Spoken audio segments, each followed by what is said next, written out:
গাজীপুর থেকে এই ভাই হৃদয় ভাই গাড়ি নেবে ভার্সন 2। তো ভাইয়ের কাছে আজকে শুনবো ও অনেক আগের বিষয় যে আমাদের সাথে উপস্থিত আছে বাইকার্স অফ ময়মনসিংহের ফাউন্ডার অ্যাডমিন জেড বিদ্যুৎ ভাই। তো বাইকার্স অফ ময়মনসিংহের জুনিয়র মডারেটর রিক্সনি ভাই, সবাই আমরা হোমের টিম মেম্বার। আমরা এখন এই হৃদয় ভাইয়ের কাছ থেকে শুনবো ভাই আপনি সেই সুদূর গাজীপুর থেকে এই ময়মনসিংহ কেন আসলেন ভাই বাইক কেনার জন্য, যদি কিছু বলতেন। একমাত্র মনের ভালোবাসার কারণে ময়মনসিংহে আসা। ময়মনসিংহ থেকে আমি বাইক গাজীপুর আমি থাকি, কিন্তু গাজীপুর তো আমার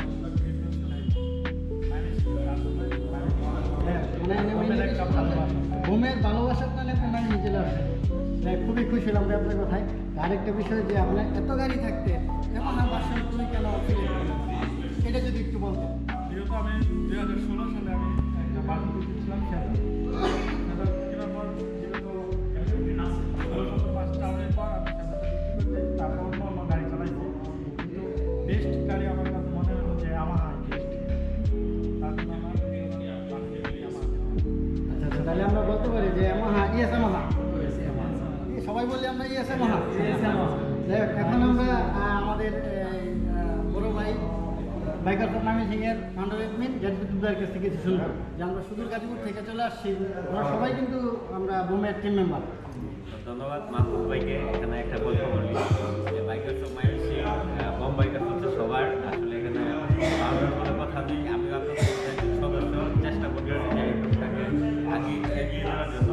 আর ব্যাপার হচ্ছে যে ধন্যবাদ হৃদয়কে, আসলে হচ্ছে এত ভালোবাসা, মানে আসলে এইটা যে বহিঃপ্রকাশ এটা বাসায় বর্ণনা করা যাবে না। যে গাজীপুর থাকার পরেও ওইখানে শোরুম আছে, তারপর হচ্ছে মালদা শোরুম আছে, বালুকা শোরুম আছে, কিন্তু ময়মনসিংহ থেকে দিচ্ছে একমাত্র বোমের ভালোবাসার কারণে। তো বোম বাইকার্সের পক্ষ থেকে হৃদয়কে অনেক অনেক শুভকামনা রইল।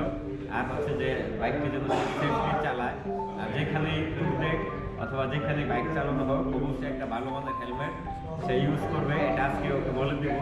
আর হচ্ছে ট্যুর দিলে অবশ্যই সেফটি মেনটেন করে এবং গাড়ির কাগজপত্র প্লাস ড্রাইভিং লাইসেন্স মেনটেন করে সে চালাবে, এটা আমাদের বিশ্বাস ওর প্রতি। আর ধন্যবাদ এই বনিসকে, ধন্যবাদ ভাইকে, ধন্যবাদ রনি, মাহবুব ভাই, সবাইকে আসলে এত কষ্ট করে ময়মনসিংহ আসার জন্য ধন্যবাদ সবাইকে আমার পক্ষ থেকে। পরিশেষে আমি বলবো